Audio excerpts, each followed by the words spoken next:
Assalamu alaikum friends and welcome to the 26th video of 30 days digital boot camp। आज की video उन सब के लिए जो पाकिस्तान में साइड हसल स्टार्ट करना चाहते हैं। तो हमारी वीडियो का टॉपिक है legal and money basics for side hustlers in Pakistan.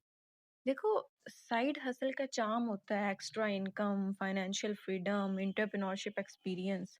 मगर अगर आप लीगल और फाइनेंशियल बेसिक्स नहीं जानते हो तो आप बहुत बड़ी मुश्किल में फंस सकते हो। और ये चीज़ें आज हम कवर करेंगे। Legal basics you must know, money management tips, tax और compliance tips, how to keep your hustle safe and profitable. सबसे पहले बात करते हैं लीगल बेसिक्स की। साइड हसल शुरू करते वक्त सबसे पहले लीगल स्टेटस अपना क्लियर रखो। ठीक है, जिन की पॉइंट्स पे आपको फोकस करना है वो है सोल कंपनी रजिस्ट्रेशन या फिर प्रोप्राइटरशिप। ठीक है, दूसरी चीज है ट्रेड लाइसेंस या बिजनेस रजिस्ट्रेशन। ये जरूरी है और डिपेंड करता है कि आप किस नीच में जा रहे हो। ठीक है, आपका साइड हसल किस नीच में है। ठीक है, फिर बात करेंगे कंट्रैक्ट्स एंड अग्रीमेंट्स की, जो फ्रीलांसर्स और क्लाइंट्स के लिए बहुत इंपॉर्टेंट चीज़ है।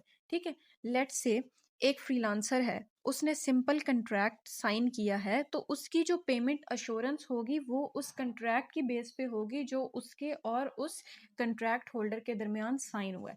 ठीक है, इसी तरह अगर ई कॉमर्स सेलर है तो उसने एक कंपनी के साथ रजिस्ट्रेशन कराई है, तो उसका जो स्केलिंग अपॉर्चुनिटी होगी या उसके ट्रस्ट होगा अपने कस्टमर्स के साथ, वो सारा कुछ उस कंपनी के रजिस्ट्रेशन के ऊपर बेस करेगा। ठीक है, ये उस कंपनी की रेपो के ऊपर बेस करेगा। अच्छा, ये तो हमने बात कर दी लीगल बेसिक्स की। ठीक है, फिर हम बात करते हैं बैंकिंग एंड पेमेंट सेटअप।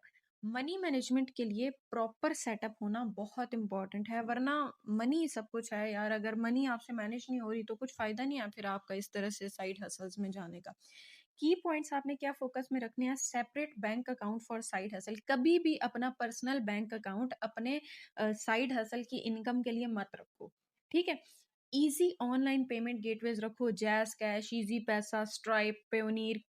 मतलब इजीएस्ट वे रखो अपने कस्टमर या क्लाइंट के लिए पे करने का। ठीक है, keep records of every transaction. Her transaction का रिकॉर्ड आपके पास होना चाहिए, आपको पता होना चाहिए क्यों हुई है, कहाँ हुई है, कितने अमाउंट हुई है। ठीक है, इसकी क्या पीछे लाइक इसकी क्या डिटेल्स हैं। ठीक है, ऐसा नहीं है कि जी आपको नोटिफिकेशन आ रहा है, आप कह रहे हो अच्छा मैं बाद में देख लूंगी। नहीं, देखो, सेपरेट अकाउंट है अगर आपका, लेट्स से एग्जांपल दे रही हूँ, आपका एक सेपरेट अकाउंट है जिसमें ऑनलाइन पेमेंट्स का ही आपका सारा सीन चलता है। ठीक है, उससे क्या होगा, आपकी अकाउंटिंग इजी हो जाएगी और ऑडिट रेडी आपके पास रिकॉर्ड्स होंगे। लाइक आपको पता है कि अच्छा इतने मेरी इनकम आई थी, इसमें से इतनी यहाँ गई है, इतनी यहाँ गई है, इतनी यहाँ से आई है, यहाँ से इतनी आनी है। वो कैजुअल ट्रांजेक्शन्स का भी उसमें ऑप्शन होता है। ठीक है, अच्छा ये तो बात कर ली हमने मनी मैनेजमेंट की। फिर बात करते हैं टैक्सेस एंड कंप्लायंस की। पाकिस्तान में स्मॉल साइड हसल भी टैक्स कंप्लायंस का पार्ट है और ये एक बड़ी तल्ख हकीकत है। पाकिस्तान में रहते हो तो टैक्स तो देना पड़ेगा।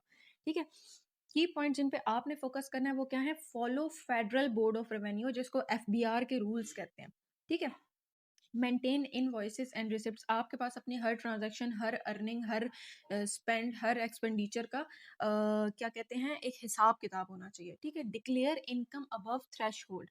ठीक है, पेनल्टीज को अवॉइड करने के लिए ये चीज आपको करनी पड़ती है, ये काफी इंपॉर्टेंट होती है। ठीक है, लेट्स से एग्जांपल दूं, एक फ्रीलांसर है जो कि $500 पर मंथ अर्न कर रहा है अपनी फ्रीलांसिंग के थ्रू, किसी भी नीच में वो फ्रीलांसिंग करे, डज नॉट मैटर्स। ठीक है, अब अगर वो रजिस्टर्ड है एफबीआर के साथ और उसकी फाइल इनकम स्टेटमेंट उसके पास है, तो वो सेफ और लीगल तरीके से काम कर रहा है। ठीक है, उसको इशू नहीं है। वरना $500 जो है ना, वो बनते हैं कोई 1.5 पौने 2 लाख रुपए। तो that's not a safe thing कि अगर आप रजिस्टर्ड नहीं हो और आपके अकाउंट में इतनी बड़ी पेमेंट आ रही है तो आपके ऊपर अच्छे खासे प्रॉब्लम्स जो है वो बन सकते हैं। ठीक है, आपकी इनकम के ऊपर। अच्छा, फिर उसके बाद बात करते हैं कॉस्ट एंड प्रॉफिट ट्रैकिंग की। देखो, मनी बेसिक्स जो है ना, उसका कोर प्रिंसिपल है ट्रैक इनकम एंड एक्सपेंसेस। अगर आपको यही नहीं पता ना कि आपके कितने पैसे कहाँ से आ रहे हैं और आपके कितने पैसे कहाँ जा रहे हैं, बिलीव मी आप कुछ भी मैनेज नहीं कर सकते। ठीक है, आपको कुछ नहीं पता कि आपकी जिंदगी में क्या चल रहा है। की पॉइंट्स जिन पे आपने फोकस करना है वो है simple spreadsheet for income, expenses and profit. एक छोटी सी एक्सेल शीट बनाओ जिसमें आप 3 कॉलम्स लिखो, इनकम, एक्सपेंसेस और प्रॉफिट। आपको सब क्लियर हो जाएगा कितनी इनकम है, कितने मेरे एक्सपेंसेस हैं और कितना मुझे प्रॉफिट आ रहा है। ठीक है, track your cost like material, shipping, advertising. देखो कि आपके जो आप बिजनेस कर रहे हो, जो भी आपका साइड हसल है, उसमें आपका खर्चे कहाँ कहाँ हैं और कितने कितने हैं। ठीक है। Know your break even and profit margin. आपको पता होना चाहिए कि अगर आपका क्या आपका प्रॉफिट मार्जिन इतना है कि अगर आपका जो सेटअप है, जो भी आपका साइड हसल है, उसमें आपका ब्रेकडाउन चल आ जाता है, तो क्या आपका प्रॉफिट मार्जिन इतना है कि आप उसको बेयर कर सको। ठीक है। देखो लेट्स से साइड हसल आपका कोई आप चला रहे हो जिसका प्रॉफिट मार्जिन 40 to 50% है। ठीक है। उसमें आपको आपकी जो चीज़ है ना, आपने जो भी आपका साइड हसल है, उसकी जो इनकम है, एक्सपेंडिचर है, प्रॉफिट है, उस सबको आपको वाइजली स्केल करना पड़ेगा। ठीक है। वरना फिर आपके लॉसेस होंगे। ठीक है। अगर आपका 40 to 50% जो है वो प्रॉफिट मार्जिन है, तो माशाल्लाह इसका मतलब है आपका काम अच्छा जा रहा है। ठीक है। अच्छा, उसके बाद है legal protection and contracts. Side hustle में डिस्प्यूट्स बहुत कॉमन चीज़ है। So protect yourself from this money eater thing. ठीक है। की पॉइंट्स जिन चीज़ों के ऊपर आपने फोकस करना है वो है right agreements with clients and suppliers. कभी भी ये नहीं देखो यार, मैं हमेशा कहती हूँ कि इंसान वही कामयाब होता है जो कि अपने बिजनेस को, मतलब प्रोफेशनल लाइफ को बिल्कुल साइड रखता है और पर्सनल को बिल्कुल साइड रखता है। मेरी लाइफ में इतने पता नहीं कितने केसेस हुए हैं, मैंने अपने सामने देखे हैं, जिनका ये इशू होता है कि जी कज़न के साथ काम स्टार्ट किया था, वो कज़न कज़न समझ के उसने कोई लीगल एग्रीमेंट उसके साथ किया नहीं होता, और वो कज़न फिर उसको वो तारे दिखाता है कि जिसका तो अंदाज़ा भी नहीं होता उसको। ठीक है। फिर दूसरी बात करते हैं clear refund and delivery policies.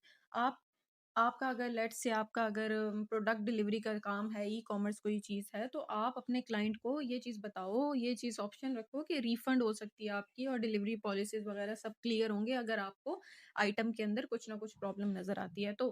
ठीक है। इंटेलेक्चुअल प्रॉपर्टी प्रोटेक्शन जैसे लोगो, कंटेंट, डिज़ाइन, इन चीज़ों के ऊपर कभी भी कॉम्प्रोमाइज़ नहीं करना।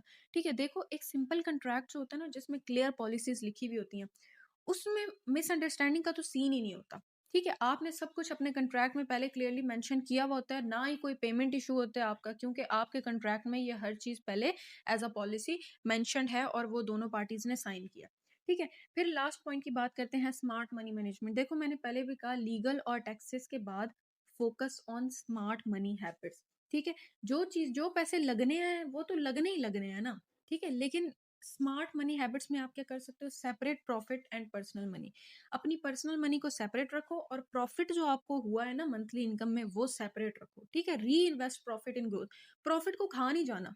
ठीक है। उसको री इन्वेस्ट करो। ठीक है। देखो अगर आपको लग रहा है कि इस मंथ मुझे 30 to 40% प्रॉफिट हुआ, उसको री इन्वेस्ट करोगे तो नेक्स्ट 2-3 मंथ्स तक वो 30 to 40, 50 to 60 तक चला जाएगा। ठीक है। Keep emergency fund for side hustle challenges. मैंने आपको पहले बताया, जैसे आपका कोई ई कॉमर्स का बिजनेस है, उसमें डाउनफॉल आ जाता है, तो आपके पास इतने इमरजेंसी फंड होने चाहिए कि आप उसको बेयर कर सको। ठीक है। आपका काम बिल्कुल ठप ना हो। Use digital tools for accounting and invoicing. मैंने पहले भी बताया, बहुत सारे एआई टूल्स हैं जो आपको इन सारी चीज़ों में मैनेज करने में हेल्प कर सकते हैं। ठीक है। लेट्स से आपका प्रॉफिट है 40%। ठीक है। जिसमें से आप 30% री इन्वेस्ट कर रहे हो और 10% आपने पर्सनल यूज़ के लिए रखा हुआ है, तो ये एक सस्टेनेबल ग्रोथ है। ठीक है। ये आपकी एक अच्छी अप्रोच है। ठीक है। साइड हसल को प्रॉफिटेबल और सेफ बनाने के लिए अपने लीगल स्टेटस क्लियर रखो, प्रॉपर बैंकिंग और पेमेंट यूज करो, टैक्सेस और कंप्लायंस फॉलो करो, track cost and your profit level. ठीक है। Protect your self with contracts and manage your money smartly. ये वो स्टेप्स हैं जो अगर आप फॉलो करोगे तो हसल सेफली, ग्रो स्टेडली और अर्निंग कंसिस्टेंटली बनती जाएगी। मिलते हैं नेक्स्ट वीडियो में। टिल देन टेक केयर एंड अल्लाह हाफिज़।